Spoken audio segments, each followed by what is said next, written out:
Hello everyone, today we talk about the last theorists of universalism. So we are in the first half of the 14th century. We already made videos about the sunset of universal powers. Around this time, the broader contraction of the great medieval civilization with the recession late 13th and the big crisis of the mid 14th, in a time that we still have to frame in a way because there is a lot of historiographical debate, especially about the consequences, as we have seen that medieval civilization didn't really collapse differently from what part essentially the ancient one had been. It kind of restructured itself on the base of smaller polities that managed to catalyze the process and essentially draining power, or at least elevating themselves to a point in a way that wouldn't need much more that kind of universal authorities that were still there, were still recognized. It still was impossible to see the world without them, but they were start to be criticized and observed under a different light. And how things would have gone throughout all important stages. And think about the Reformation, think about later on the secularization.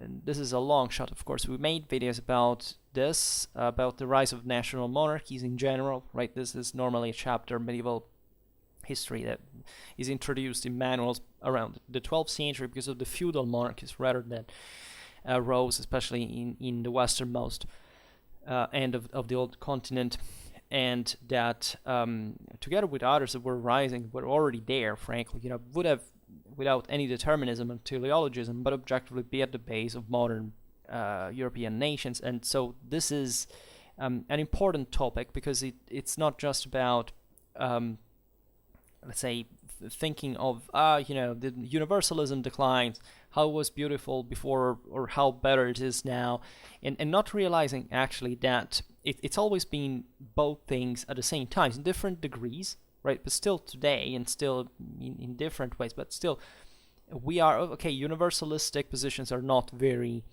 let's say very popular, in the sense that there are mechanisms here we can't address in this video that are very interesting from a political and social point of view, also very warring in a sense. Universalism probably will come back in a way. It was here not up to a very long time ago. It depends also on the values, naturally, on the doctrine that is at the base of it, that is radically different, and that's why in many ways it has failed and or has been just floating on certain other dynamics that were much more contingential in the last, because this world existed up to, 200 years ago, right? And there was a, even after, of course, the Middle Ages, the sunset of the empire of the papacy in their actual and great power that between the 11th and, in fact, the 13th century especially, were quite evident and measurable, and indeed operated as the major forces after all, and with that enormous moral capacity, which is what had made them that great and that effective, and they served a specific purpose. So today we will not talk about that. We will talk about the let's say the various countries' histories. I don't know, recently we were making a video about the rise of Charles of Bohemia, where we can think. Today we will be talking about chiefly Egidio Colonna and Dante Alighieri. We as you know, I've been making this series about Dante. Just yesterday we made the important chapter on the comedy. So today we'll incidentally randomly talk about him again to stress in a sense what was the path in this vision of the world that, again, I want to stress it, is always, in a way, it will always remain about universal and local in a way. And I believe that much of what we observe as Western civilization and its accomplishments actually stemmed from this double thread, from the idea that it wasn't just, a sovereign empire that ruled unchallenged over every people under its control, etc. But it wasn't even just the local tribe or country with doing whatever the hell they liked, because that is actually what, in a greater sense, the need for a greater power is always tried to surpass, because it was obviously understood to be less effective, and the need of international cooperation, etc. And I believe that medieval Europe embodies such let's say golden medium, we could say, of the balance, right? That is being, in a sense, lost. And say in part this universalism, as I was saying before, was filled by other values, right? And that the West could objectively identify itself in, especially when it surpassed the rest of the world and actually dominated it. So it was easy at that point to enucleate what those certain values actually were, because there was objectively a moral superiority that cannot be denied historically, that had brought the West to that specific rise. Yes, I talk easily about moral superiority and inferiority because I believe that a person that doesn't reason through these parameters actually doesn't understand anything about history. I've heard too much stories and too few history to know, especially somebody who maybe knows his way around the topic a little bit, with all due modesty, frankly.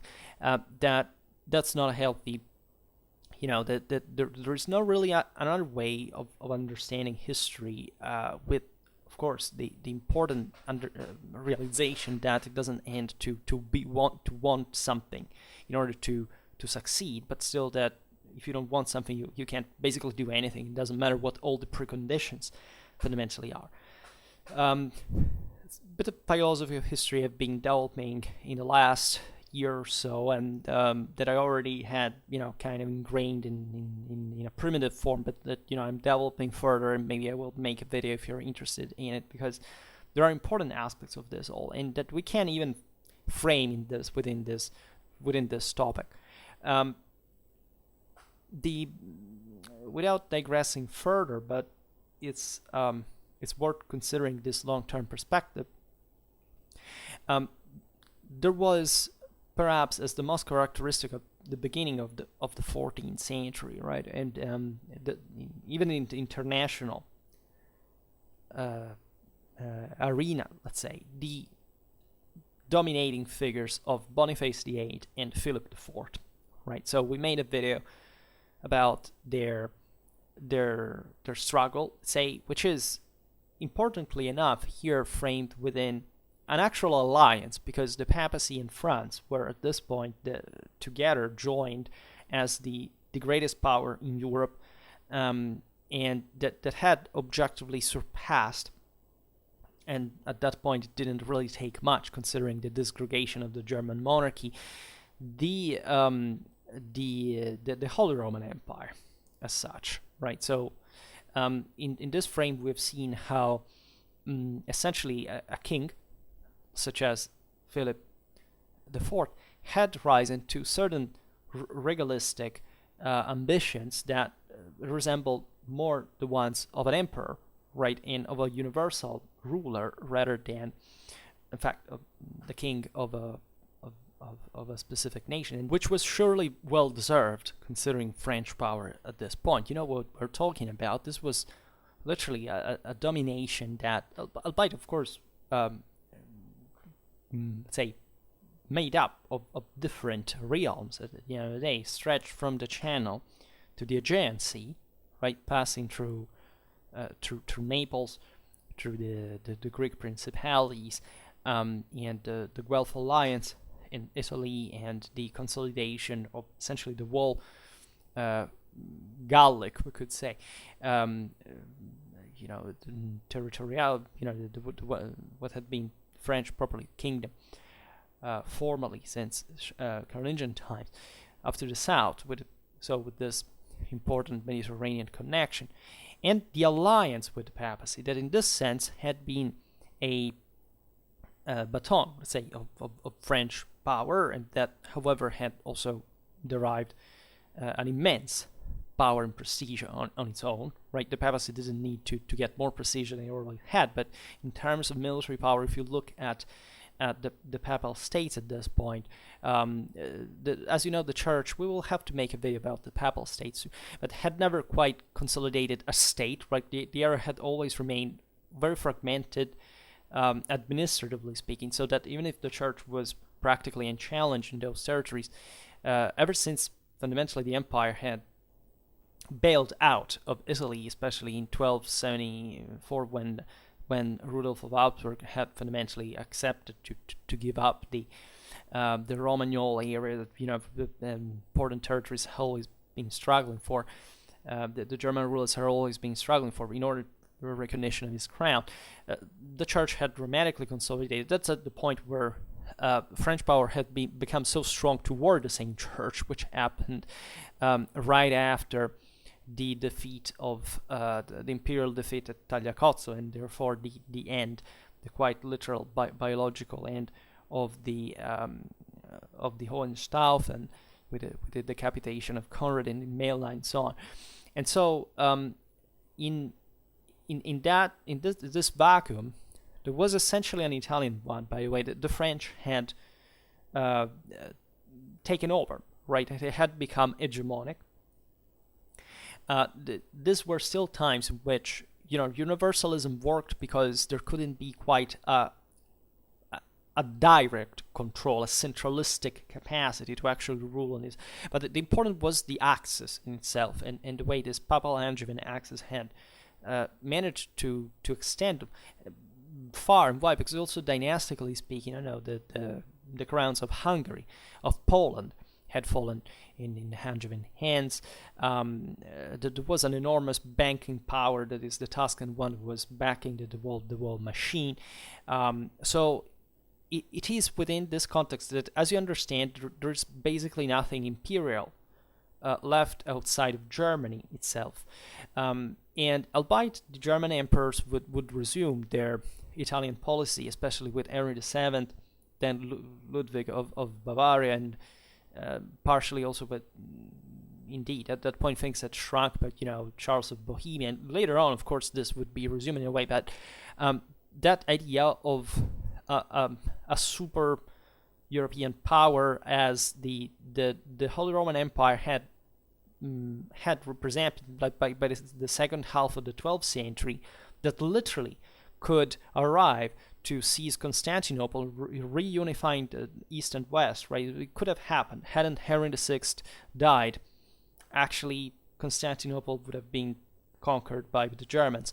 The same goes later on with Charles of Anjou from Naples. If it hadn't been for the Sicilian Vespers mediated by the Byzantines, the Palaiologoi, and the Aragonese, Constantinople would have been conquered by the French. So even in here, the French might have been the next kind of inferior, but they weren't emperors, right? Which is interesting also because of the broader, you know, if you want, jarring or weird, strange, controversial fact of the fact that the Holy Roman Empire had consolidated mostly as a German-Italian thing.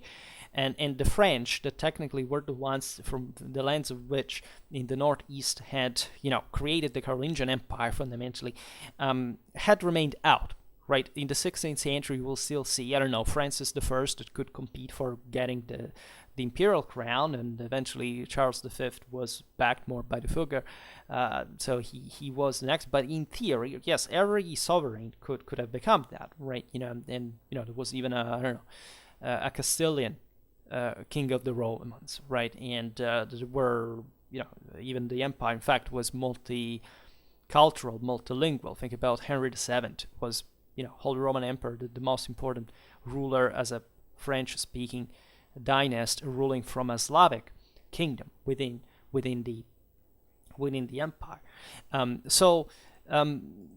All this situation had produced, especially at the acme of medieval civilization by the mid-13th century onwards, right up to, in fact, the beginning of the 14th, where you have this massive civilizational output, right?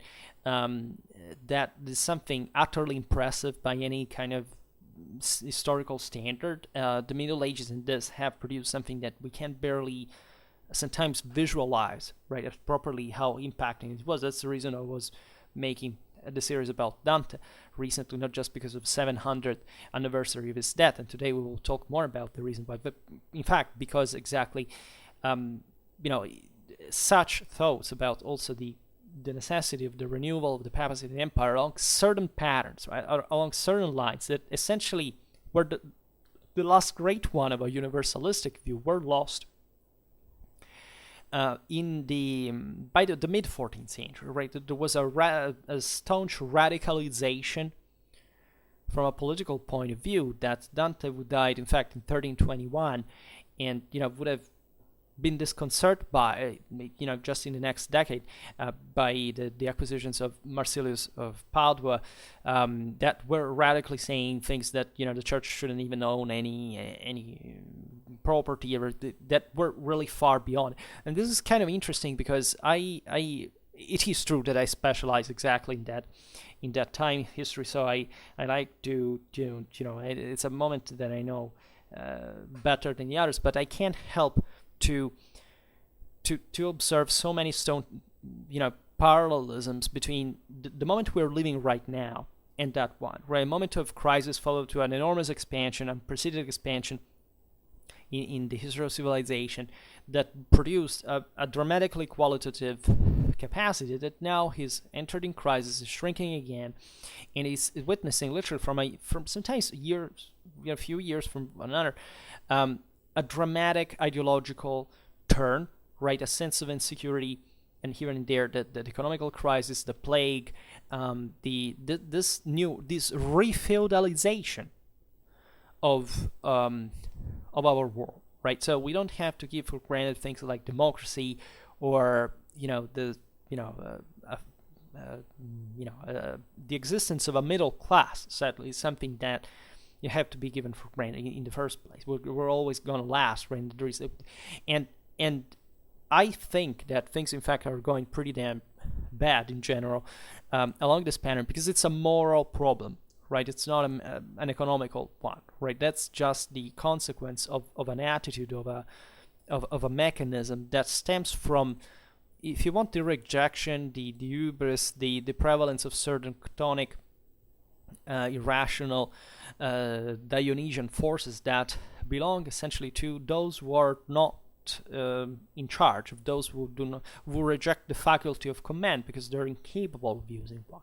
And the imperial ideology is a great savior in this sense, because it is not just about you see, when we talk about universal values today, we think about something we have to share, like we don't even think of civil rights per se. It's more like the idea of a philosophy, right? How people should behave with one another, right? That's universal, as if also a peaceful one. That it's even here an illusion in a sense. It has a dramatically weak moral force behind this thing. It's more of a fatalistic. I don't even know how to define this approach to emotionalistic approach almost to what the world should be, and then what are you actually doing? It's treating it like an ideal as a utopia.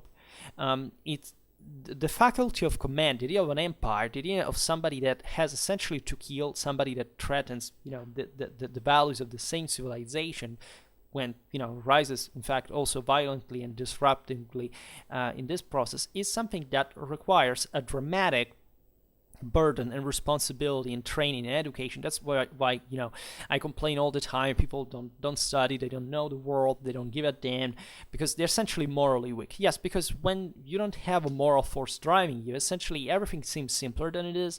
You can even live a bad life, but you fundamentally don't have the tools to fix the problem, or even to think how to fix it. So the theory of universalism during the Middle Ages is crucial in this regard, because we are often used to see this as a sort of, it was first of all going down. So we know ex post how things went, that these universal powers declined and so on. And it kind of makes sense. I mean, there is a civilizational value also in the rise of those national states. Let's call them like this, because much of what we know later on, also of humanism, the Renaissance, etc., actually stemmed from that kind of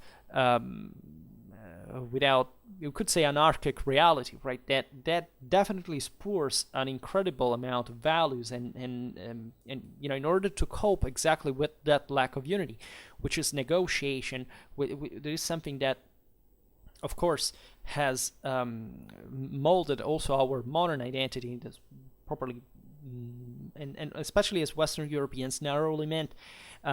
Think about even the struggle with the Turk, etc. And we still live in a Europe, after all, that is that. We all live in different countries that are still sovereign, independently from, independently on the degrees of intersection of, also of decline of the nation state, of all it represents. This is another mechanism, but in a sense it did begin from there as these various politics coming on the fore. But the idea of having a broader control, for example, on the world, right, which is also an issue today. Think about, the shrinking of the, American sphere of influence, either directly or indirectly. And that's an issue for the world. It's not a positive thing. It's not a positive thing, especially because, of course, this stemmed from a solid Western idea and superiority of regarding the faculty of command. Different European powers share this over time. The Americans have been the last to dispose of this, and with a dramatic capacity after World War II. Of course, there are different dynamics in here. Other powers rising, of course, but also the moral decline of the West as such, and that's another problem we cannot address simply. But it's a bit of a mind game, right? It's again not being hungry anymore, so not being pressured anymore, and not, however, realizing at the same point that still the values that we own as Westerners are definitely the ones that we can consider as universal, right? We have not been superior because we are Westerners or European derived, etc. It is in the sense that yes, we were as a historical contingency, right? But these values are truly universal. That is to say, in terms of moral standards, right? No relativism can be made about such superiority, even when, of course, things never work the way they should have been.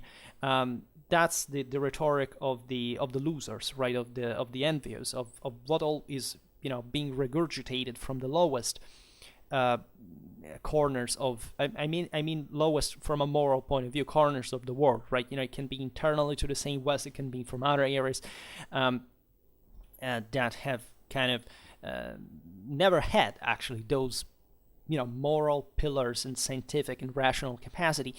There is a huge issue on how we should, of course, pose ourselves in front of traditional values and how instead we're coming today. I've been clarifying my ideas quite strongly in the last year, because I've been through such a strong let's say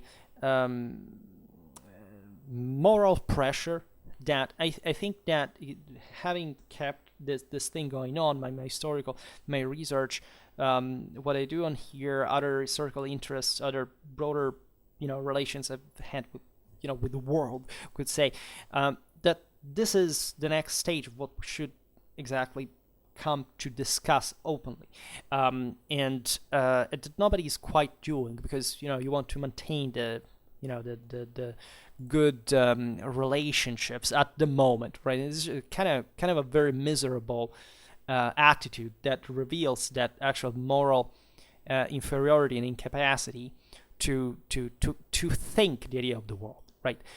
Theorists in the Middle Ages had a different idea, right? So the struggle between Boniface and Philip and they had that comprehensive capacity, synthesis capacity to encompass the world, right? We were talking about it just yesterday about Dante and the idea that a medieval mind like him made a dramatic effort that no person today basically is capable of in strictly absolute terms, right? I'm referring properly to the amount of things that were learned and how, right? There is nothing more childish to consider yourself more intelligent or capable than a person who lived in those times. And the fact that most people do not understand it is exactly the same proof of that, because of course they don't know anything we're talking about. So without comparisons, without standards, of course everybody can believe what they want. This is exactly the problem. by not knowing the world, we're not capable anymore to think what is comprehensively possible to do. And you may argue, of course, that it's become more complicated.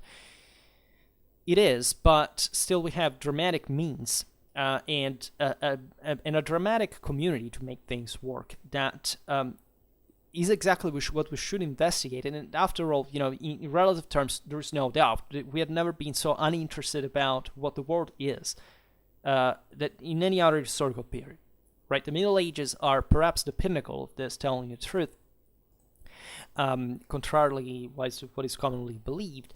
But in fact, read these authors so you would properly understand what I'm talking about. But the struggle between Boniface VIII and Philip IV was an interesting one because, you see, given that the emperor didn't even figure, you know what happened, right? This was essentially about the regalistic prerogatives, say, of the control of the administration of the national church. Philip IV wanted to be essentially another pope in his own, let's say, an emperor, like kind of a Byzantine Roman model, right? The idea that, of course, Caesar papism, right? That there is that the emperor controlled the church, right? Controls the church, and Philip IV in this was not a universal ruler, was just king of France, the greatest, the most powerful ruler indeed at the time, and so he could inspire to this, while Boniface VIII said no, the church basically not only controls always any other national church, but also should tell fundamentally secular authorities what to do and what not to do, right? So these were two irreconcilable positions. You know what happened. There is the famous episode of the slap at Anagni with Philippe de Nogaret. There is all the great ideological, juridical development of the French, in fact, regalism. Think about Pierre Dubois. All the, what France at that point was already, struggling actually in order to keep in standing, because France had this dramatic boom during the 13th century, had risen to an incredible power that, however needed after this phase of expansion, had been handled right a bit as it had come. Now, to keep things together, we are often very unsympathetic towards those who try to fix things and still fail, because just they fail, right? But the makers, the great, who essentially rode on the wave of the situation, but we of course appreciate them as well. But they should be appreciated. But they also were just building what eventually was becoming increasingly difficult to control. There is all the attrition of these systems. There is also Clausewitzian concept, etc. So Philip IV, Boniface VIII and Philip IV in popular culture are treated like, it's disgusting, frankly. These were some of the greatest humans that ever lived in terms of properly political capacities. And instead, for Boniface VIII, people still think of the bullshit that comes straight from, by the way, what was the default political propaganda of the time for people in 2021 to still believe in it, which tells you how modern people are stupid compared to medieval ones that objectively knew how to make an excellent propaganda, but also lots of historiography and ideologism that modern people have simply both decided to buy instead of scientifically studying the world. Philip IV also a giant, right? And the fact that France was in difficulties at that time was still, in fact, doesn't count for the enormous effort in still effectiveness that Philip worked, displayed in keeping this thing together. We will have to make videos about them both again, right, to explain properly these points, because again, you see, I dismiss any kind of observation, because I've been thinking a lot on these things on my own, so it's very hard to presume to make me change idea in a way. So I know I should explain these things more, and I already did, telling you the truth, in other videos, but I kind of give them for granted, because this is exactly how we study history. This is not what I personally think about that, right, as a PhD or anything. This is about how people who have studied this thing, how these historiographical standards are. These things are not true because it's clamorously known that are not true, and that the majority of people have nothing to do with academic understanding. The good one, the one that actually, the oceans of ink have been written on these things, and there is hardly anything that another Pia's soul can hope to dream, to imagine on their own without even having opened a history book on their life. But what is important in this, the fact I stress Boniface VIII and Philip IV in this struggle, is that it's the paradox that was occurring at that point, right? Because just as it had happened for the struggle, the investiture controversy, let's say, this produced an incredible ideological reflection, theoretical production, right, politically, juridically, that were also institutional ones, right? These were expressed, for example, in a coherent way compared to, the thesis contained in the bulla Unam Sanctam, emanated by Boniface VIII. Philip IV also had, used kind of the same tools from his royal position. And the paradox is that here we're not talking about papacy and empire, we're talking about papacy and France. And not only, but we're talking about papacy and France that are allied in this sense, with an overwhelming power in which the empire basically doesn't figure, against which this axis fundamentally operates, and also, successfully. By that time, especially, there's literally, the peak of such axis, in fact, and that, in this sense, in fact, invested the whole European policy internationally. And we mentioned Aegidius Romanus, Egidio Romano, or Egidio Colonna, depending how you wanna call him, as a staunch supporter of papal prerogatives, who in fact wrote in the De Ecclesiastica Potestate about a theological, political principle that had already been exposed by St. Augustine, to affirm that temporal authority has always, right, in any case, to be in a subordinated position in front of the spiritual one, and that the temporal authorities are called to obey the church not only in spiritual matters, but also in the same, but rather actually in the same temporal ones. And this is yet another mechanism that had never quite been resolved, right? In the whole in the whole institutional dimension of papacy and empire, there had always remained an ambiguity that could not be dissolved, right? The way the Church of Rome and the Holy Roman Empire had formed, and also in relation, of course, of the Byzantine Empire. Here we cannot digress on all the things, but we made an important amount of videos on this, so I will just send you to those.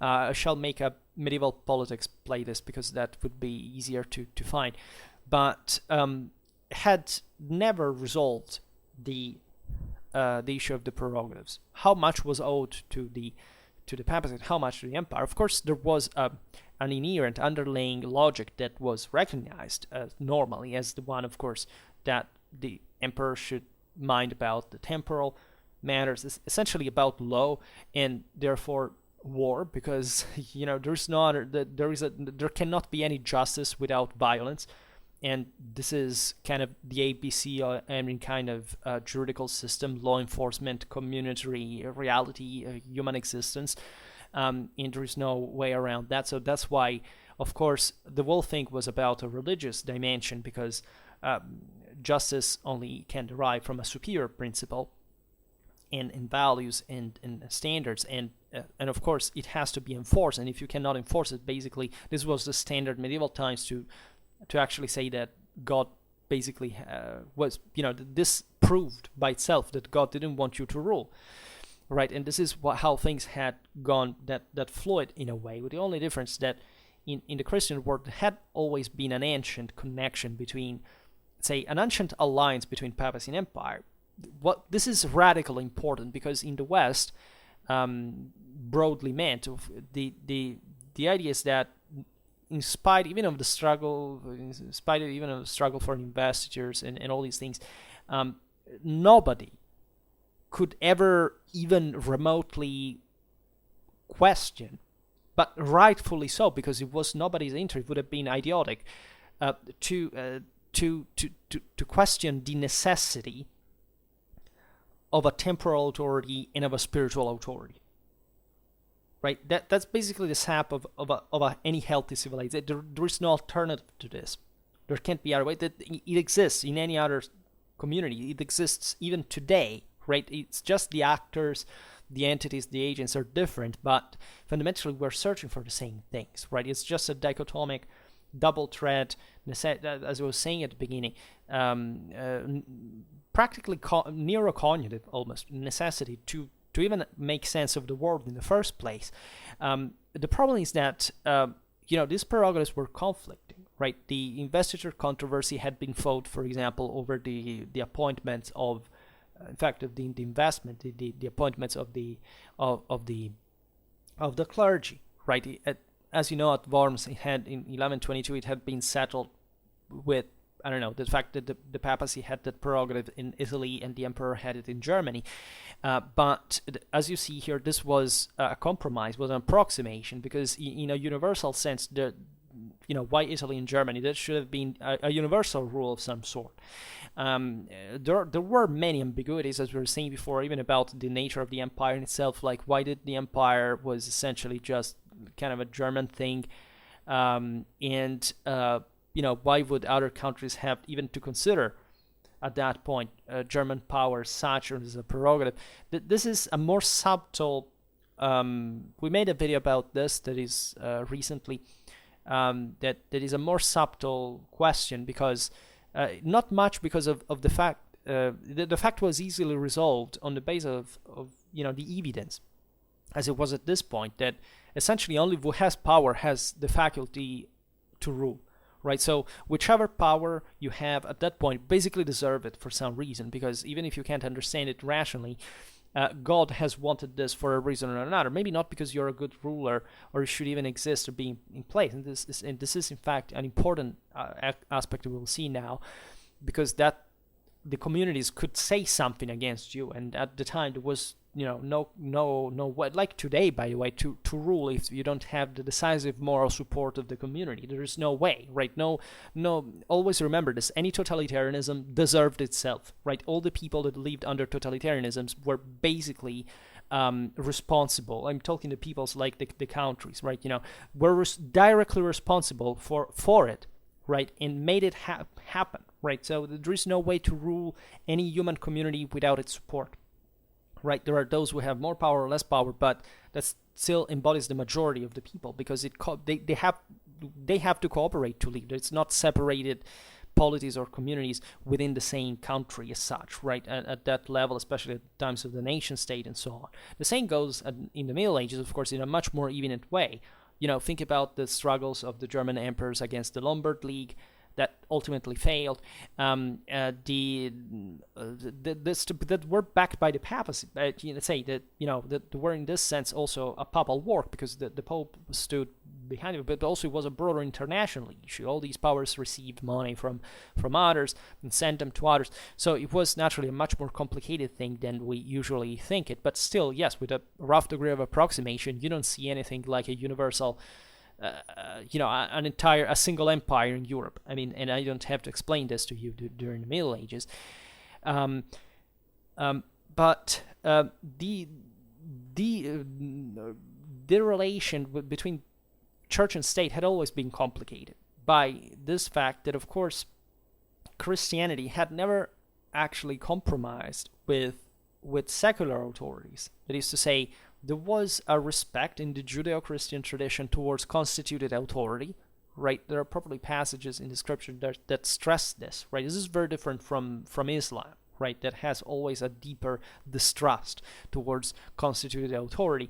In Christendom, the two things have always been in contrast as well, but not not for the institutions themselves, but for those who rather covered those institutions. But the church was, in a sense, more radical, because it never kind of recognized any other authority as an earthly one but God in the same way.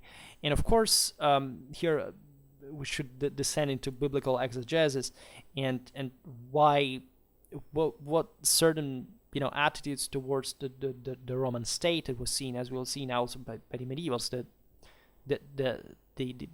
a fruit of providence, right? The Roman Empire, of course, existed still in the Middle Ages, and every medieval person would say, we live within the Roman Empire fundamentally, but still fundamentally, say, accepting it just because God had sent it, but not quite because a Christian would have to have any other reference of, but God. This is a deeper, realization of the necessity of maintaining a balance that is fundamentally what all the Gospels are about concretely, that do not never actually reject authority per se, right? Even the famous passage about, give back, render back to Caesar what is of Caesar, and to God what is to God. Give to God what is to God, because it's the verb there is different and is often said equated, mistranslated in that terms, doesn't actually mean that there shouldn't be a secular rule, right? It's just sublimating the concept that since what happens in life is transient, you shouldn't fundamentally attach yourself to it to the point of even believing any kind of degree of that, but actually acting as if you were guided just by a superior principle. And of course, as sinners, we're faulty and we're rigged and we can't, right? But this is absolutely not the denial of a power. It's just that everything, of course, God precedes anything else. So the church by itself had never actually recognized to be under anybody, right? The church was there, right? And it had come to take over the world in a sense. And this had to be done cooperatively with secular authorities that, if eventually Christianized, would have had this greater task also protecting the community, because again, there is no way you're going to have a polity with a military, with a community. There is no other way to do that. And even in there, Christianity has nothing to do with pacifism. If there is any Christian out there who is a pacifist, just know that you're not a Christian. It has nothing to do with what the Bible is about fundamentally, and especially it's a deeply immoral ideology, right? And as violent as militarism fundamentally, and by a certain degree also an autoimmune disease. And in this sense, in this moment in history, the papal prerogatives, of course, had been reinforced already by the papal, by the Gregorian Reformations, by the papal monarchy. The idea, of course, that the church itself at that point had to provide itself of a state of its own, which the church in itself as an organization had always had, in a sense, but also accepting civilizationally the necessity of spreading further, right, for also the quite practical administrative realities that throughout all Europe the church had to cope with, and there is no doubt of this. And in fact, the struggle over the French church was an issue because, as you know, even the most Catholic France would become essentially a kind of another church on its own, not something which the king mediated more with the papacy, right? So not the Anglican cut of Henry VIII, but something in relation to which not internationally but nationally was actually very similar in nature. And it's not a surprise considering that the nature also of those feudal monarchies and what they represented. And while the church had neither even conceived itself within the Holy Roman Empire, this is something that I learned up to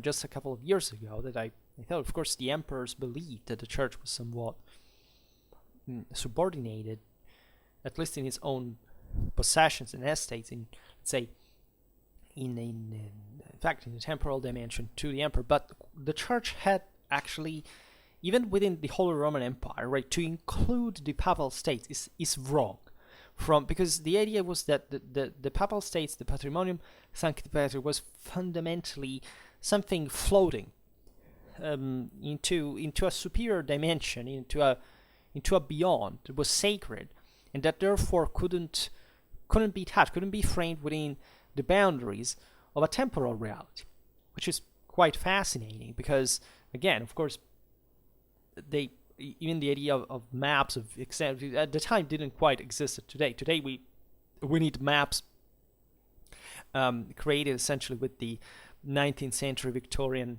idea of, there's a country, a state with boundaries we can identify. And in the Middle Ages, of course, they had a much, which never existed historically in any context, not even the nation state.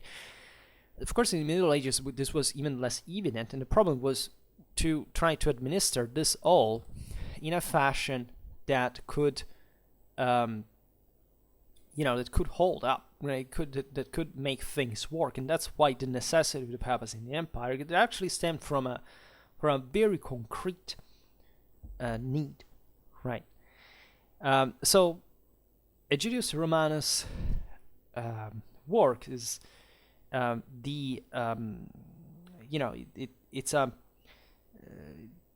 it was extreme, right? Was we can say radical, or maybe it depends, but of course it was the one representing an uncompromising wealthism that, on a conceptual level, was continuing its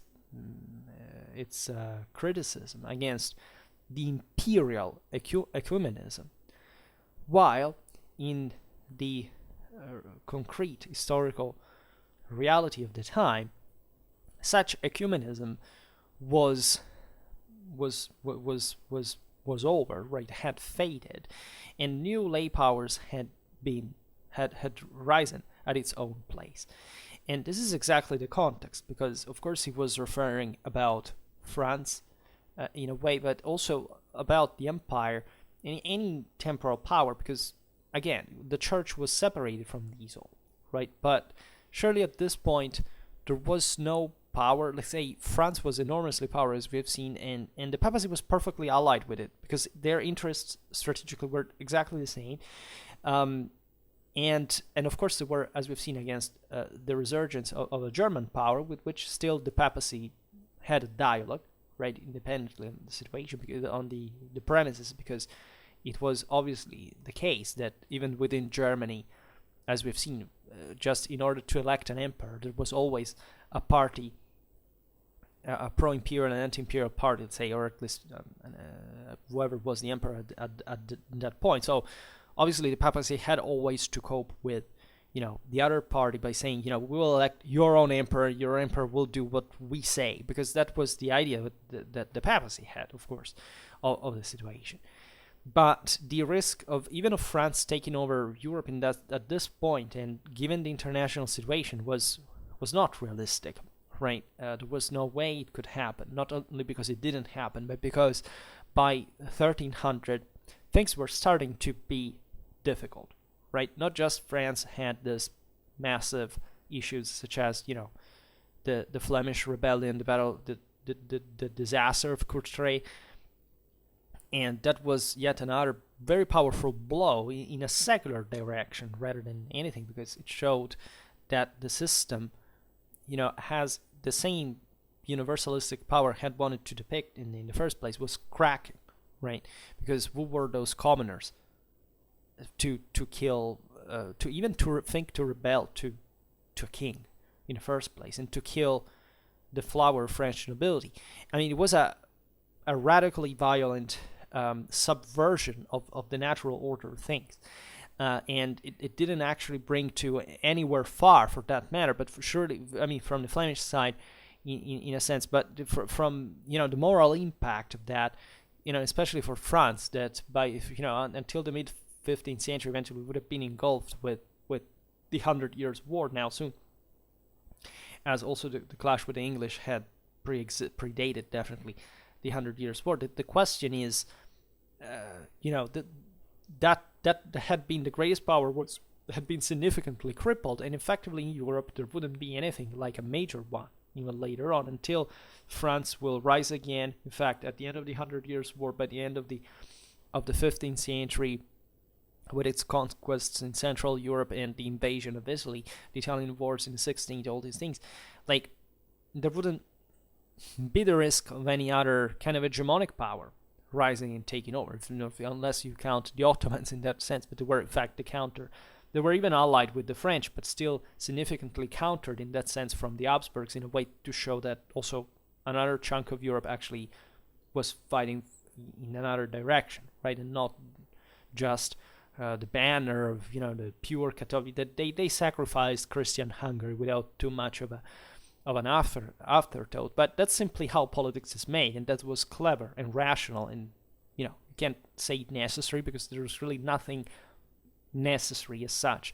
But still, this is how the world works, right? And in ways that are sometimes more, we shouldn't be disconcerted by, because being prudent about this simply means not knowing that history in the first place. Because again, once you're acquainted to the to something deeper than the macroscope, macro oversimplifications, what again you think it's just a game it's a board game with various states that are kind of as single monads or entities, and that there is Christians versus Muslims. Well, at that point you can't even keep reading comic books and not really understanding what's the deal concretely, which is enormously more complex. It doesn't even mean that there aren't those dynamics. It means simply that there is all a base that you don't see. And another aspect of Guelphism that is important to stress. So in this pro-papal attitudes, that the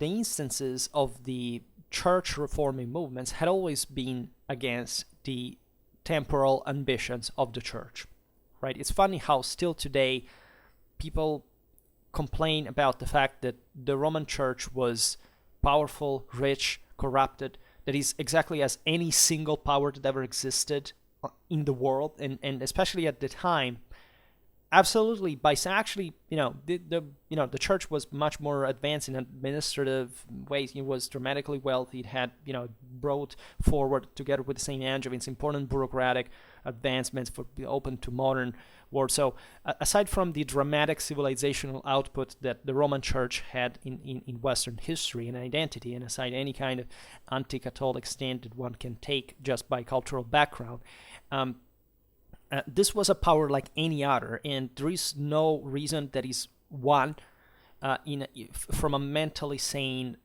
perspective, to pretend that this state didn't have to have a power or didn't have to play politics, and especially, in fact, completely forgetting because who cares about culture and having one, those achievements that we're talking about just right now, that came together with that, right? Even the Inquisition, like it's the same thing. Like people think that Inquisition was an issue. It was actually the most guarantistic tribunal existing in medieval Europe. That is to say, in order to be condemned, you had actually, there had actually to be proofs presented, and there had to be a regular process. Look at what secular justice did at the time, and even look at the count of dead. Right, and look at what actually people thought about the Inquisition at the time. And if you don't know what I'm talking about, please study history again.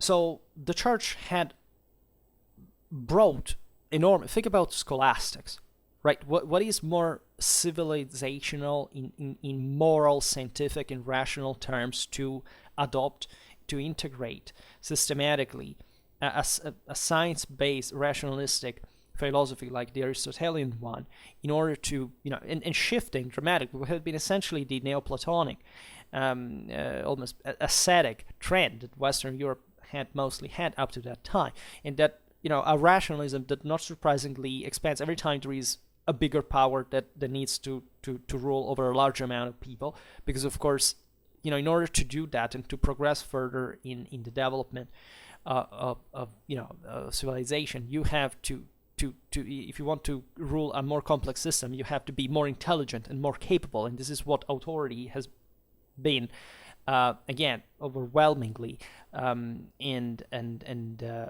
not, overthrown, but somebody who knew to do it better. And again, this is kind of the situation. Again, doesn't mean that everything was done was perfect or good, or it was functional. It's just for those time standards, and that those are the ones that you have to not just take into consideration, but understanding, right? Because you cannot coerce in the in the 13th century the way you can coerce in the 20th, right? So you're not better because you're a modern person. You're not, right? And these people were doing something that we eventually capitalized upon, that we developed upon, right? And that held.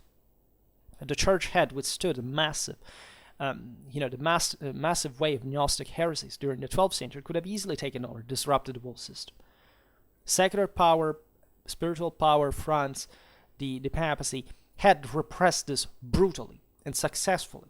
Right, where do you think Europe could go with a parallel church in southern France that, by the way, copied exactly the Roman Church in everything, including Inquisition and repression of religious dissent, for Europe to develop in a kind of a healthy, unitary, solid way? It was wiped out, right? And there is actually nothing bad in it, right? Most of the church reformers were absolutely happy with what happened about the Albigensians. As much as the Albigensians were happy about burning people at stakes, if they didn't do what they told them to do. So the church had an enormous capacity. It had remained limited in mostly, if we can't say so, in its charisma, in its authoritativeness, in its enormous moral capacity and reach and scale and organization, etc. But after all, it was just a serious power on the map, right? If we could say that. It was this important Central Italian system that had all these dramatic European connections and enormous wealth, again, enormous power, enormous moral influence, but it couldn't create an empire on its own, right? So the attempts of the church eventually to expand even in this sense, because this was tried. It was just tried in Italy, was tried mostly in Italy, and all these wars also between, with the empire, were revolving around those issues, the various legacies of what was thought to belong to the empire or to the church, according, in the various some Italian regions and certain legacies, inheritances of older dynasties and so on. That's yet another thing that would be very interesting to look at in detail, not today. But yes, we're talking about the papacy spending, easily being one of the major,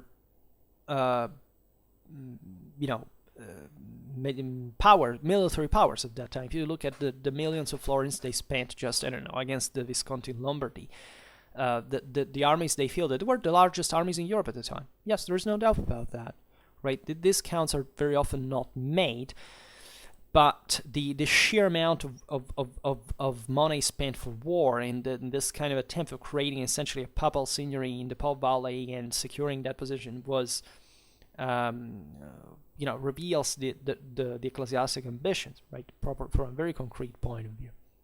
We have to talk about that too. So the question there is that for any opponent of the church, because these lands were all populated by city-states, by somebody else, in other words, such, papal expansionism, as any other expansionism, would be countered, right? It would be countered by important theorists as well.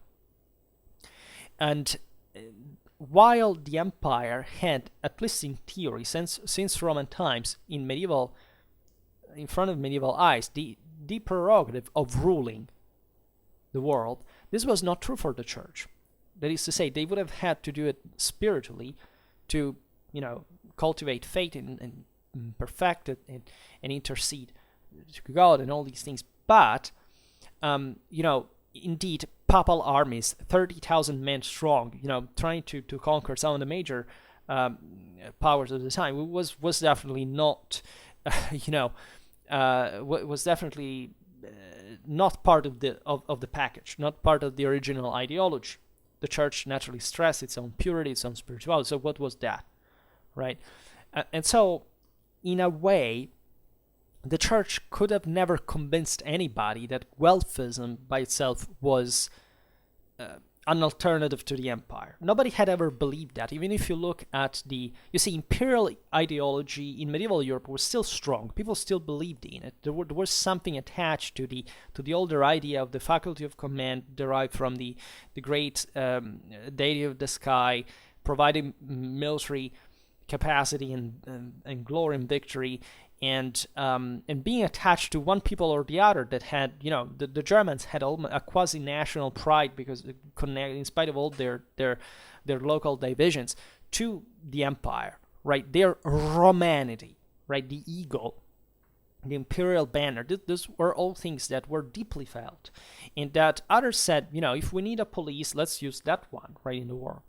The papacy had none of this. Nobody thought, for example, that France and Naples, that were fundamentally the powers that were backing the church and all the Guelph allies, let's say, were I don't know, the destined protectors of the church, right? That was an imperial business. So the paradox that was forming, and so there was no even fate, right? Somebody could be faithful to the German rule. Think about Dante, think about Marsilio of Padua, all these that looked, of course, at the Germanic emperor as the natural authority, had one to be chosen. Nobody thought of that of the King of France, right? There is properly not in the so I can't tell you because I studied these things directly, and even when studying military history, because they made up an important moral component sometimes also of the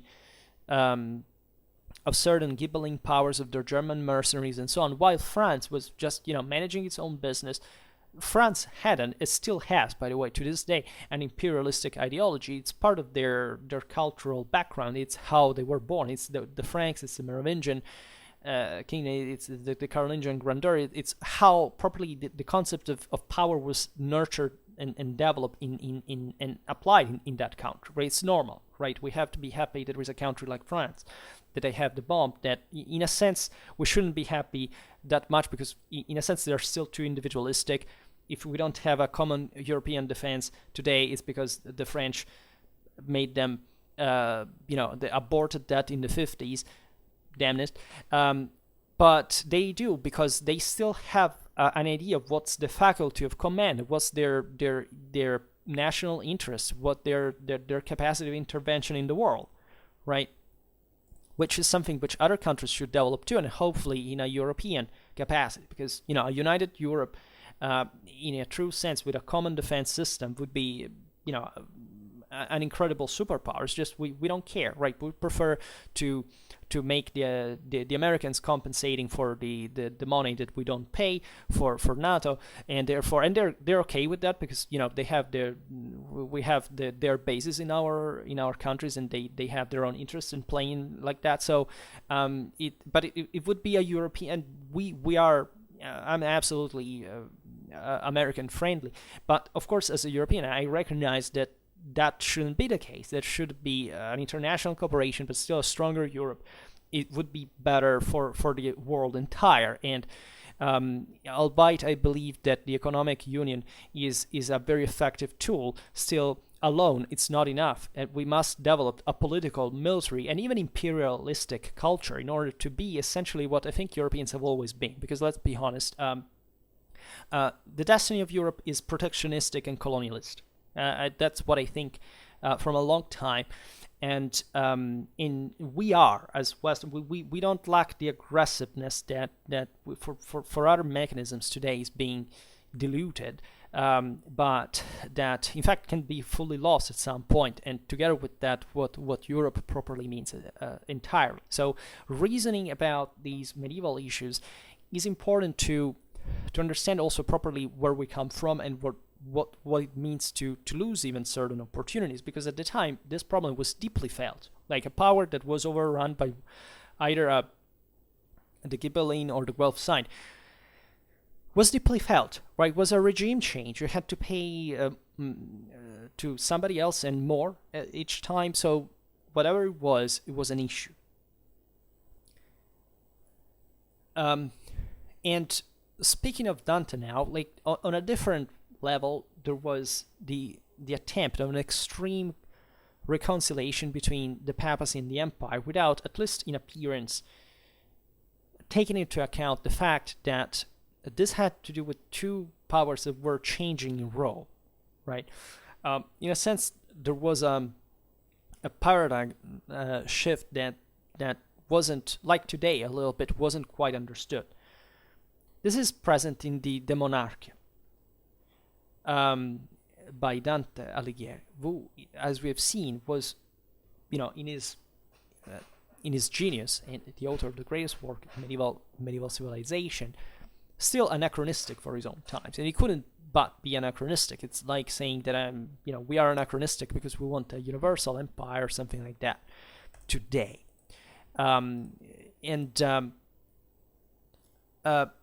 Here I should make another 4 hours recording in order to explain what I mean when I say that this is not actually a matter of anachronism, and that we still need and Dante, I think, as the best of the West, I think was expressing from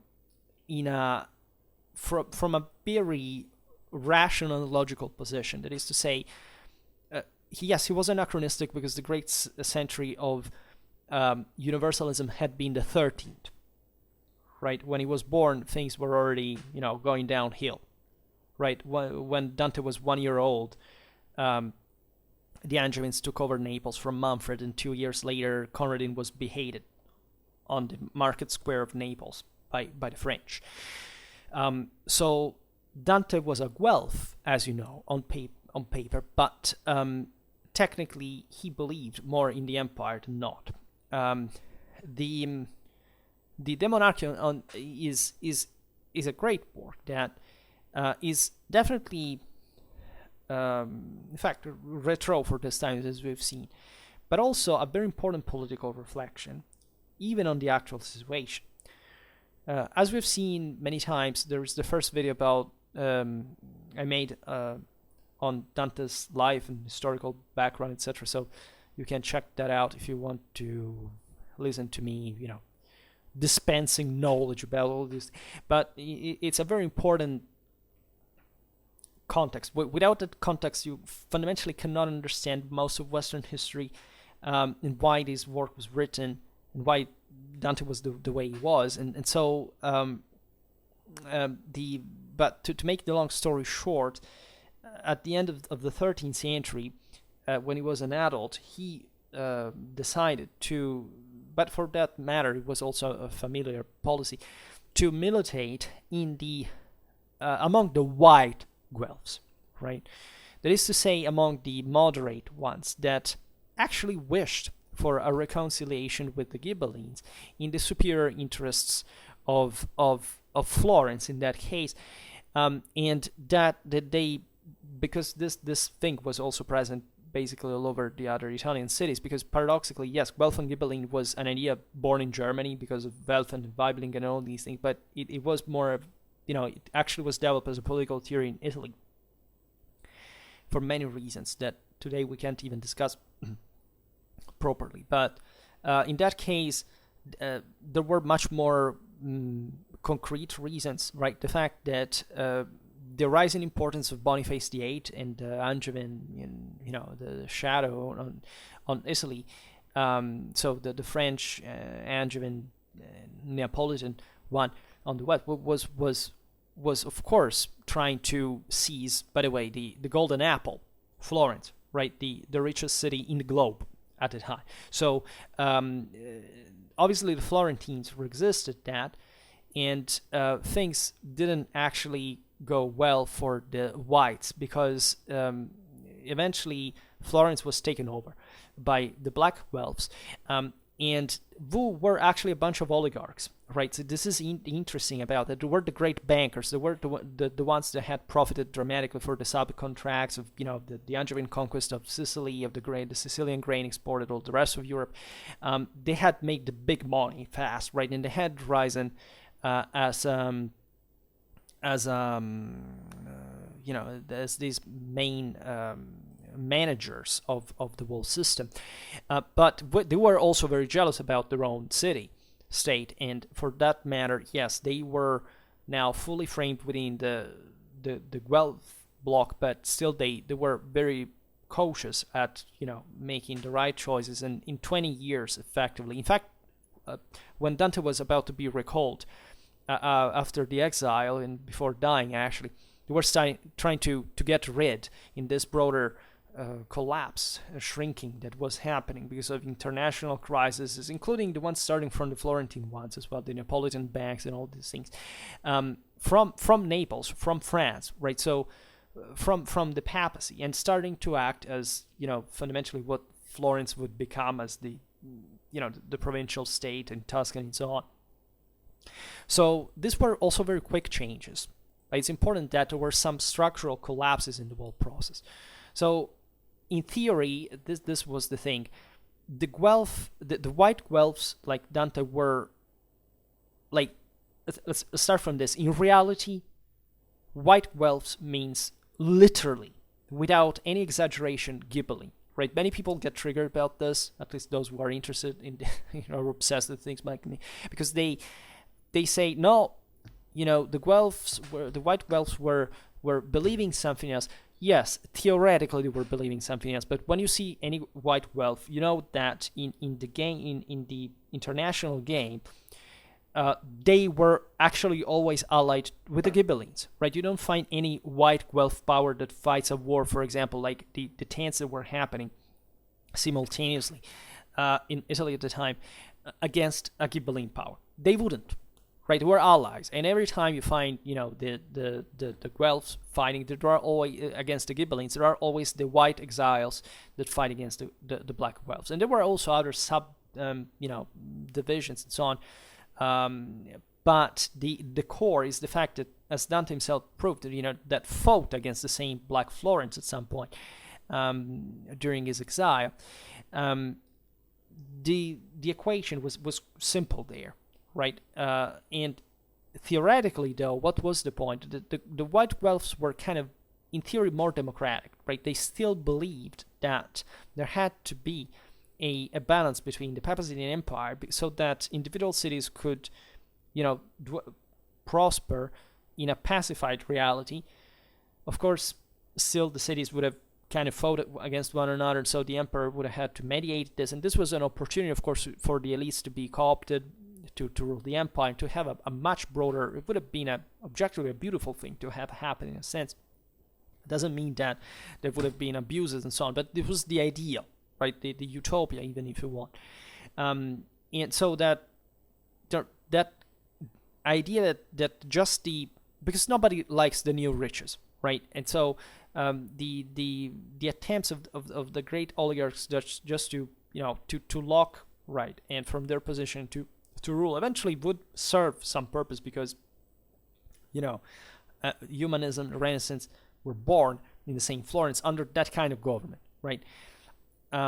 But at the same time, it was understood that just bankers could have not handled exactly all what was needed to be handled in a more politically cohesive way, right? Florence in this time has enormous material resources, so basically it was defeated almost all times by its neighbors, but it was able to recover, and this shows a strong, a great moral capacity. It was mediated was catalyzed well by the black oligarchy, but at the same time it reflected the fact that those military defeats were, for example, the lack of a military culture, a strategic culture. That was due also because the Florence was one of the most anti-nobiliar and military, say in the sense of the militas, properly meant as the knights, power out there, right? They began actually to use much more mercenaries than others soon, as soon as they understood that even the populace wasn't quite interested to participate to war anymore, as long as they had acquired that hegemonic capacity they could simply express from an economic point of view. Dante was still believing in that sense, Florence is one of those powers who emerged at the shrinking of these universal powers. It did, right? Henry VII besieged Florence. It failed. That whole thing, at the end of the day, would be a complete failure. the papacy, the Napoleons themselves, didn't make it eventually to frame Florence. It emerged as a power on its own. Dante still hoped by the 20s of the 14th century that were just before the real turn that would happen mostly, in fact, from the mid-20s, 30s, 40s, etc., that great imperial system could still be maintained to maintain peace from the above, right? The collapse of, with the Black Death, with all the market, the enormous contraction brought that to be fundamentally impossible, right? Europe came back in terms of universal capacity, of hegemonic, but it consolidated also in the following centuries, also in modern times, on the base of such a smaller power that, however, were more kind of rooted, right, in their own environment, and hence the end, if you want, of universalism, or the capacity at that point to kind of dislodge each other to create some overlord, right, that could maintain control on everybody. There was no power would be able to do, and to this day there's never been. Like the French tried with Napoleon, the Germans tried with Hitler, but it didn't work, and also those weren't really the best solutions that you could imagine. But we still are like this. So I stress this because it's important to properly understand that there is a continuity and a connection with the mid-14th century that we often don't realize. So that, what I'm trying to say, guys, is that if we went back to read that moment, it's as if we could recover the aborted process of universalism. I say aborted, maybe it's too much, because it continued. These figures were still present for a long time until the French Revolution. But and beyond, right? Arguably even up to the end of World War I for some countries, but things had already been messed up.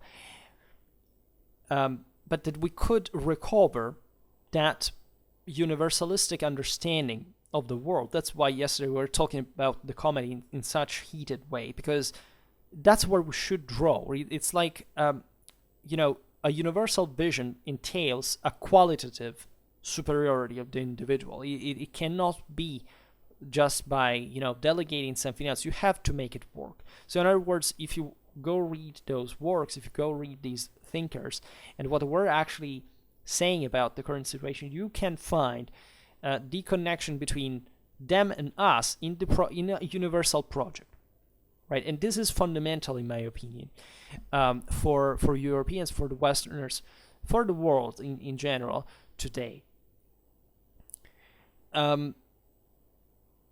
So Dante, really, even if he was, so he had a perfect repetition of the idea.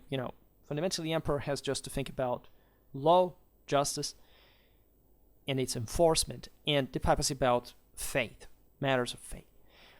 And in this, he's faithfully following Thomas Aquinas' doctrine, right? Because that's also the embodiment of universalism in itself, which but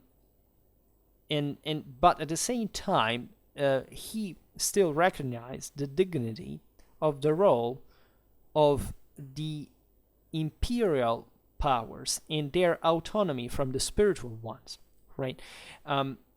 Always maintaining, of course, the frame of a common dependency on the will of God, which is the only legitimizing source for any kind of power.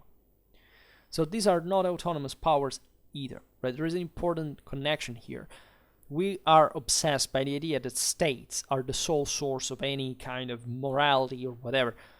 This is an anti-Western idea. It has nothing to do with, it's an illness, right? It's something that came out together with,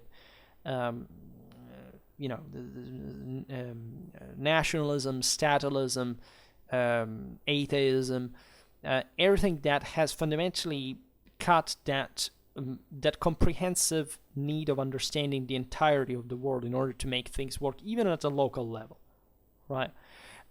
There cannot be a power that is not legitimized by a superior order of nature, right? A superior logic, a superior wisdom, and knowledge and understanding of the world, right? And this is scientifically God, right?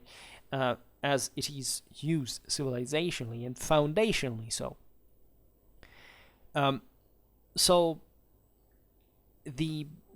Dante derived such loving respect for the idea of empire as bringer of a specific sacrality on its own. This also was an important concept, because of course in the struggle between the papacy and the empire, this iron arm was of course recognized in the measure of both powers were somewhat operating in the name of God. They were just quarreling about the respective prerogatives. But in a time in which the Germanic Empire had shrunk to the thing had become at that point, and the papacy had, in a sense, at this point, remained unchallenged in its own prerogatives, at the point that even the French allies, still remaining allies, would have to send troops to blast the Pope and stealing its treasure, and still the alliance maintained, and this shows you how how far the especially the sacred idea of the empire had reached, right? Properly the concept that secular authorities now didn't have respect for the church either, because they weren't in a sense not sacred themselves, right? And so this is the underlying concept behind the idea of the decline, of the collapse, that the idea for the empire, the Romanity of it, the Christianity of it, the historical continuity with Rome, that of course even here with the church is not random, right? Because it's the Church of Rome, and this stresses the universalistic synthesis, that without which there couldn't be nor a papacy nor an empire, right?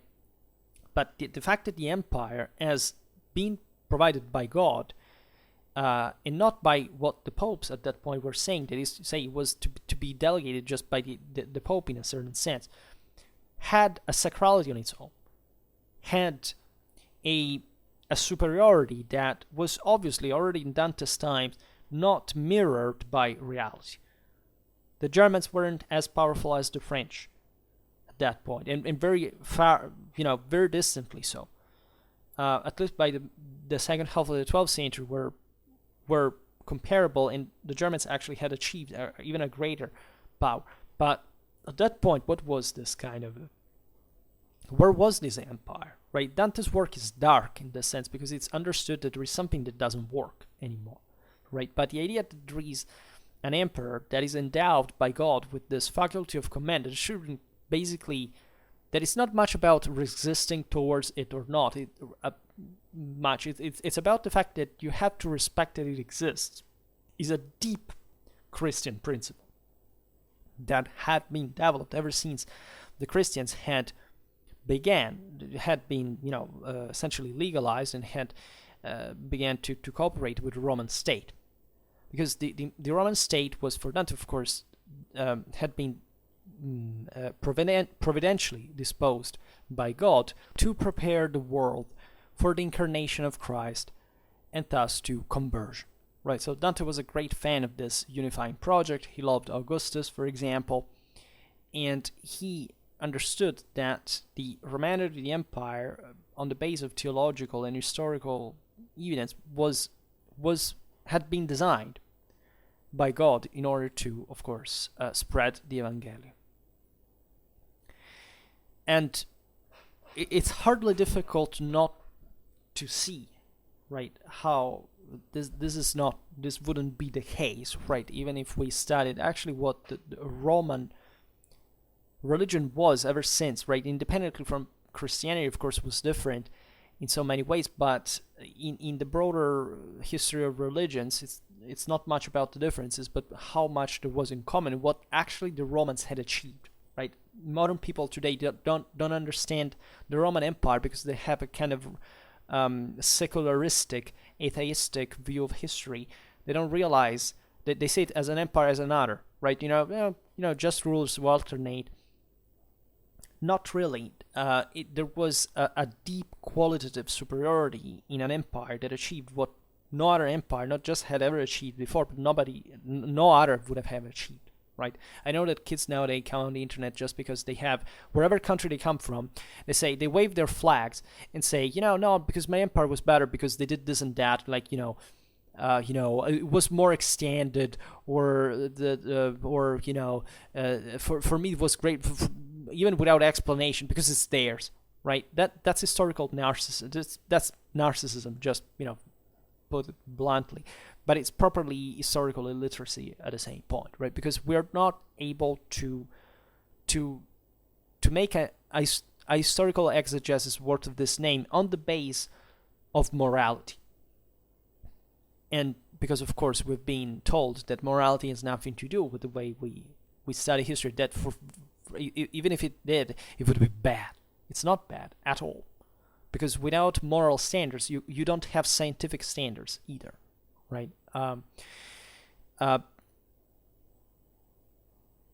There is too much. It's not too much about materialism in itself, because idealism is equally dangerous. But it's that there is an incredible lack of idealism in the balance. So of course, materialism itself is, as any other ism in itself, is quite dangerous. Not only because history has basically nothing to do with materialism, extremely meant, but it's properly because it lacks the other thing, right? People who are not idealistically educated cannot understand basically anything of what the world works like. It's difficult to understand. I don't know why somebody would do anything in history if you don't start studying exactly what.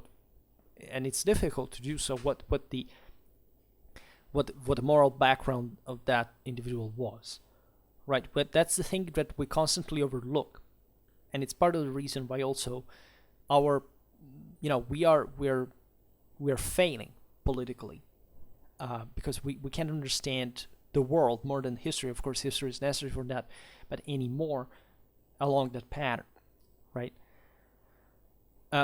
For Dante, the aim of mankind is reaching essentially happiness in this life and in the eternal one. And to the emperor is entrusted the task to provide to the well-being of mankind in this world. Right? He must thus manifest towards the Pope that respect that the firstborn son owes to his father, right? But he also has the duty to guide society according to his own principles, right?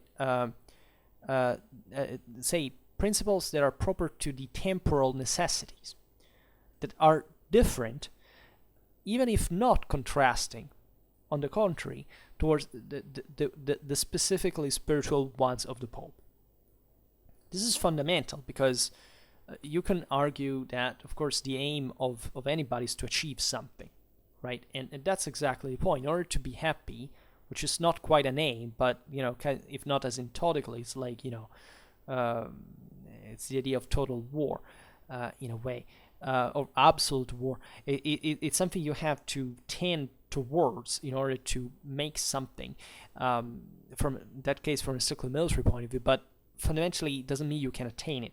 Of course, it's what you do in the meanwhile you can, because there is no such kind like perfect happiness in this world. If you think that you can just pursue happiness in the world, let's say for the sake of it, you're never going to be happy, first of all, but also you're going to cause a lot of much greater problems to the whole world. Right? That's not an end. It's what you do in order to improve your situation that actually makes the difference. And so the temporal dimension is not just the emperor is a random guy that would stay there and all the world looks at him and let's wait, he's about to do something. It's obviously the whole community that has to cooperate in that sense. Right, in theory here you could be levied for any military reason. You had to participate, you had to defend your own community, largely in the Middle Ages, people did it by themselves, but the emperor had the task of intervening where things didn't work. This opened also another issue about the nature of where would it draw the resources from. Of course, again, in a sense, it was not much of a say civilization was difficult, as we know, because the development of state is a very complex thing, but actually it's simpler than it seems when you understand that we could all make the difference to make things happen, right? If all the people in the world had the same understanding, say a same level of, decent level of understanding or education and etc., we could literally make some of the greatest things overnight, literally, because we have the means. It's just we don't have the either the knowledge and thus the motivation and the understanding to actually know what we need to do.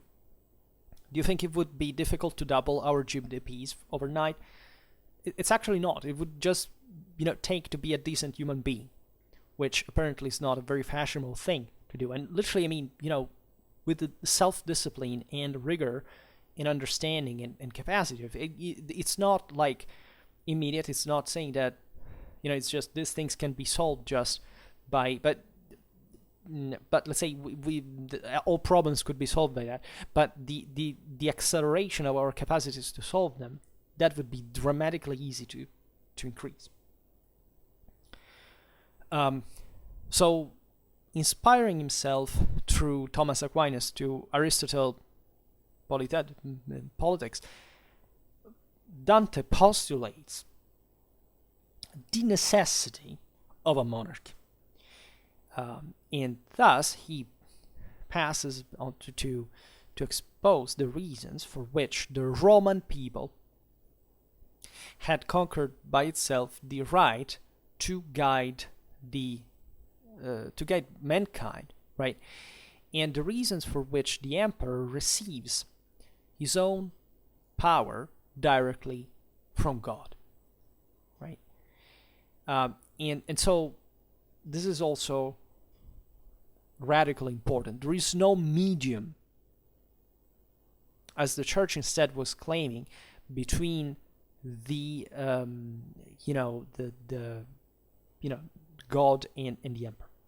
Now this is interesting because before the Gregorian reforms, the emperors had stood in between God and the church by saying, God and the clergy at least, by saying, we have to watch over the fact that the clergy is pure, right? The first reformers, in the sense, were the Ottonians that fueled all the think even about Sylvester II, Schwerpunkt, all the universalism view of the Roman Church properly mutuated and actually improved, and still by the 14th century evidently saw as a consequence as a more unitary and functional system than the imperial one for its own task. There's no doubt the Church was much more efficient than the empire in the process of their own development.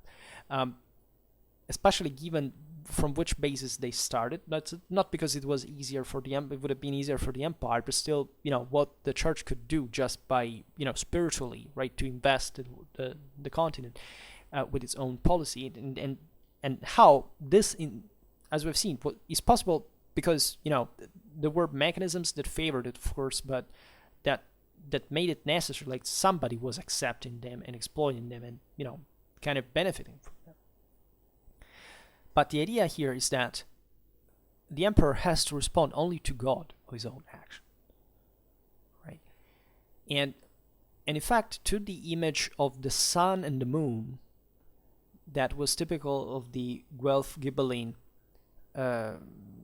controversy, where basically one of the two powers was either of them, because they adopted it in both ways, was compared to the sun that shines of its own light, while the moon only shines of a its own reflected light of the sun's reflected light. Dante substituted instead one of the two moons, that is, the Pope and the Emperor, that both draw their light from the unique sun that is God. So presenting unavoidably the separate link existing between the two of them and God, right? So in a way that, if you think it's very rational, because it was surpassing any controversy that would have had to, to pass through the intertwining of such prerogatives or their interference in one another. If you want, it's utopistic as well, because of course it would have been impossible to prevent such political interferences, but still it was a model, something that was thought to be pursued. That is to say, if we defined clearly what is the emperors and what is the popes, and they both stuck to that, things would be much easier, things would be much better refined. And so this, given the political balance of the time, was kind of a more pro-imperial stand, right? Because internationally at that point, the church was really far exceeding, right, the balance in that sense, right? So this was a way to resizing fundamentally papal ambitions, but not to deny them at all, actually to give what was perceived as fair, as just in that balance. So the De Monarchia is also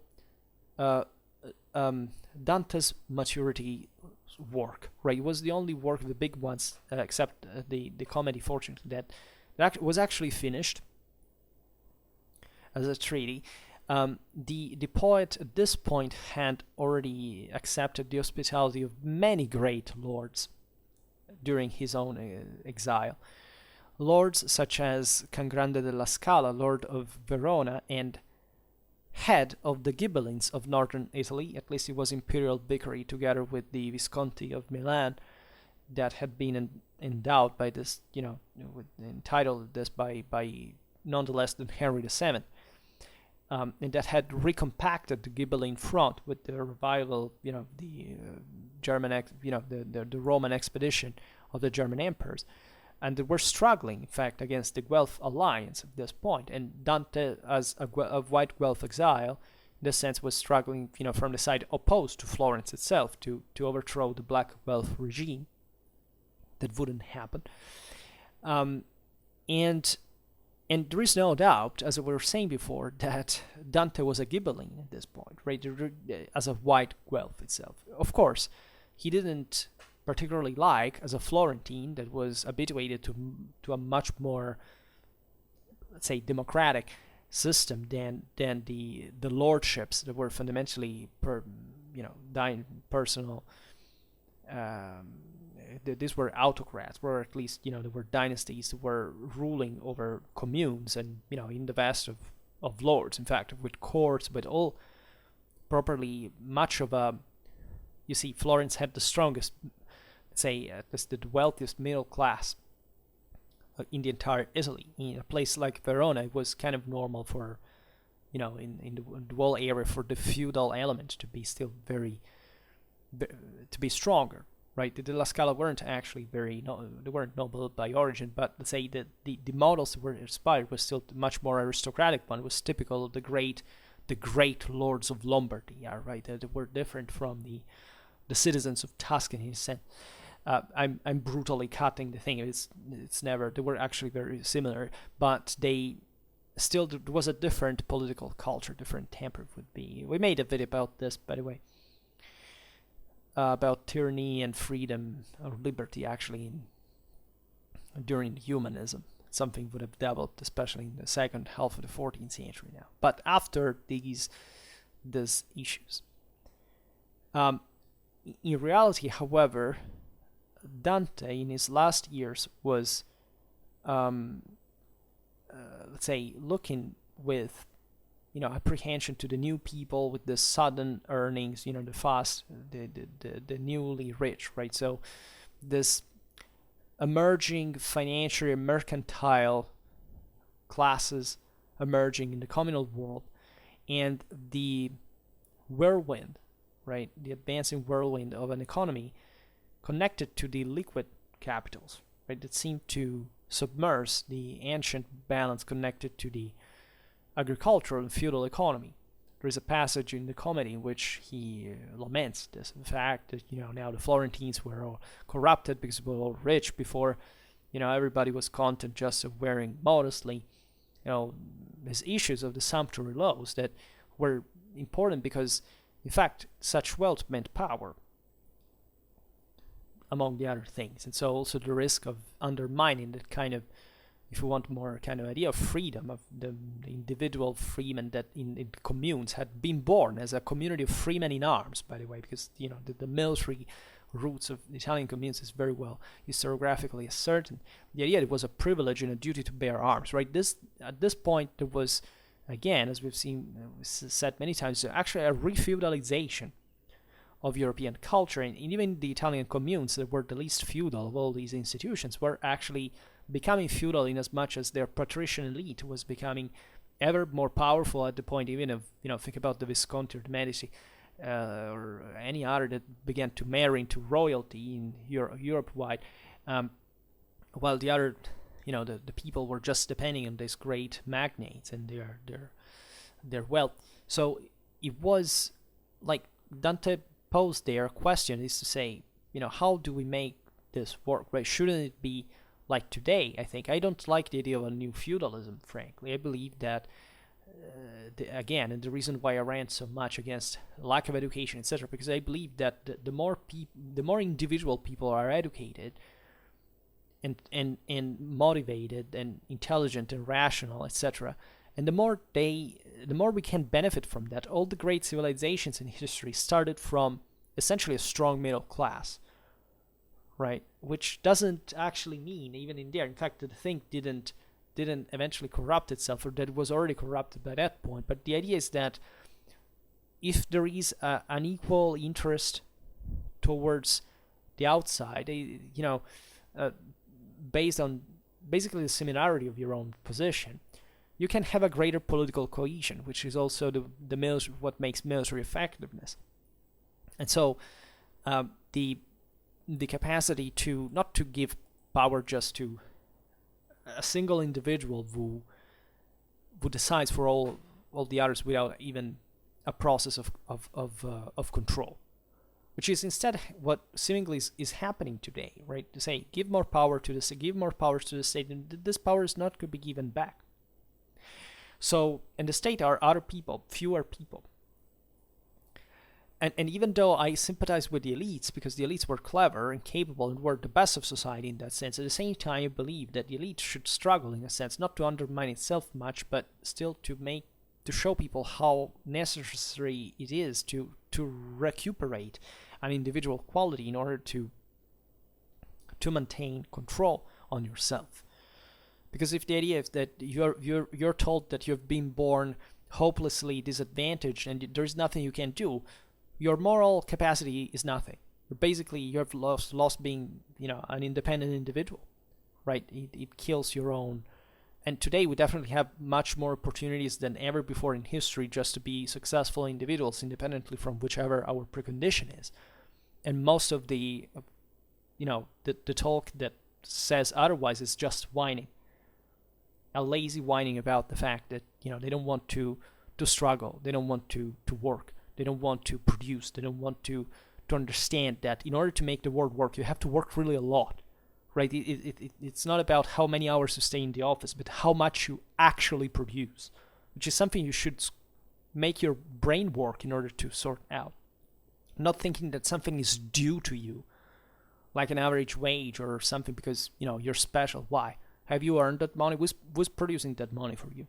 What are you doing to contribute to the thing? You're just becoming, a parasite, right? And this is no different than, at least people at the time really actually worked hard, because the standard that there was much greater pressure, but still they depended on somebody else. So here what we are actually trading our freedom for, our liberty, is complete submission, as subjects, right? And this is not surprisingly what was happening at the time as well. And the Ancien regime actually consolidated from that time onwards, right? So again, not that wasn't capable of improving the situation further, because still humans are able, through the elite, to do that. There would have not been a French Revolution for that matter. In the most of the so-called absolutistic state, So that shows also how the elite is capable of leading, and sometimes the only one possible. But still, it is, even if it's kind of utopistic, but not that much, because in order to tip this the political balance, it doesn't take that excessive much, right? Still, the idea of a compact wall, a cohesive wall that doesn't break on the base of individual personal interest and how this reflects on, the people who are under them, is a way more effective means to make things work. As the West, we've been this, especially in the second half of the 20th century, or at least with all the problems deriving from many issues, but that's what we were, and that's where we're still confident of our own superiority, or our own necessity to improve further. We have completely lost the plot now. It's been 10 years especially that it's gone completely downhill. And don't think again that there is no parallelism between this and what happened in the 14th century. Hell, the Barty failure could be like the Wall Street 2008 thing, right? It would be the major event began to spread fear, anxiety, disappointment in the system, all these things, and then people started becoming more agnostic, all these political ideologies, the rise of kind of more, let's say, I would say authoritarian figures, not much in the fact that, there is one figure or another, but properly the way of making politics from both sides. And so this new saying, okay, I don't want to take matters in my own hand, let's pay some mercenary to do it. Look at what happened during the 14th century. Look at what happened about the repression of the peasantry or the salaried workers. Again, not that I'm particularly sympathetic towards them, but as humans, yes, at least. But they the fact that they were repressed, and you know why they were repressed? Because they didn't have individual capacity. They didn't know the world. They didn't know how to mobilize their own moral resources altogether, which is exactly today's point. Those people are losing because they are not capable of understanding what is happening. Right, and so even if they had the possibility of being represented, they will succumb because the elite is more intelligent, is more capable, is more resourceful. They are better individuals. There is no doubt about that. Right, and who loses at that point is more than just an unfair thing. It's that they kind of deserve that at some level, especially in today's times, because again, in today's times, nobody's justifying being an ignorant, or a morally weak person, or a moral relativist, or a gnostic, or a nominalist, or whichever other fringe of society we're talking about, right? And it's much easier to bring these people under now. And of course, this is going to be done. It's already being done, right? Great corporations have done this, and again, I don't have anything against capitalism per se, but there's a way to control it, and still maintaining people's liberty without being, the excess of the other side, which I'm not even going to make, not to dirty this video for that matter. So it's remarkable that Dante pointed this thing out himself, because you see, he didn't like much of a world ruled by an elite that was becoming elite sometimes not much because of merit, but because of a mechanism that hadn't quite been so rational after all. The fast enrichment of the Tuscan bankers that he knew so well was something very contingential. They were paid that had paid the crusade by receiving in the subcontracting of the grain exports of the Kingdom of Sicily. So people that didn't have maybe any greater talent than somebody else, that like Dante, who was a nobleman, by the way, who believed in that true quality of the individual in many ways. It was quite elite in his own way, but still believed that the new elite wasn't good enough, and that there was something good in the older values, in those Christian chivalric values of generosity and courtesy, very elite in their own ways, according to which according to Dante founded the order wanted by God. So it's something we were seeing today with our tradition with our idea of man and woman, of the family, of honesty, of justice, of law enforcement, of public security, of international responsibility and intervention. We're seeing the collapse, right? If you are from the side, I see things, you see that Dante was definitely right in his own way, and we can mirror ourselves in this idea. And Dante in this denied the church to manage a temporal power. Both because he accused the papacy to have favored such realities characterized by egoism and usury, even though Dante's father was a moneylender fundamentally, many noblemen, people, of course, as Tuscans, they were involved in some ways themselves. So hypocrisy is also actually, Dante was not hyper, meaning he had lost everything in the exile, so he knew better what it meant to live in dire straits. But let's say, yes, we have to accept also our faults. We have to accept that there is something that, of course, doesn't work. We need to fix it, but we don't have to and we don't have to deny also the things that go wrong in our society, right? But remember that Dante, for this, during the 14th century, was accused of heresy. And his works were prohibited by the church. The same comedy was readmitted by the church by the 19th century. It's as if Dante had been part of cancel culture, right? And yet he was the greatest author in medieval civilization. So I believe that this tells a lot actually about what is happening in today's world, what is happening in a way that, as you see, there are not really many winners, because those powers are declining anyway. There is a general reorganization that starts from the bottom up, right?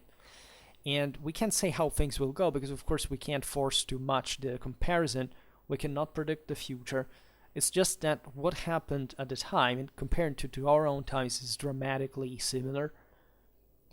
And it seems as if one could read the same thing in it, again, with all the due approximations.